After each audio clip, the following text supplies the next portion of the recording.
এক লোক তার স্ত্রীর কাছে কসম করে বলল, যদি তোর সাথে আমি আগে কথা বলি তবে তুই তালাক। স্ত্রীও অভিমান করে কসম করলো, যদি আমি আগে কথা বলি তবে আমার অমুক গোলাম আজাদ। দীর্ঘদিন অতিবাহিত হয়ে যায়, কেউ কারোর সাথে কথা বলে না, ফলে সংসার অচল। স্বামী আগে কথা বললে স্ত্রী তালাক হয়ে যাবে, সুতরাং সংসারকে রক্ষা করতে স্বামী ভীষণ চিন্তিত পড়ে গেলেন।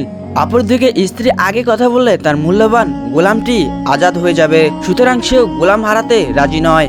লোকটি কসম করার জন্য আফসোস করতে লাগলো এবং পেরেশান হয়ে আলেমদের কাছে গেল কিভাবে স্ত্রীর সাথে কথা বলা যায় এবং তালাক না হয়। সকল আলেম এক বাক্য বলে দিলেন, স্ত্রীর সাথে কথা বললে তালাক হওয়া ছাড়া কোনো উপায় নেই।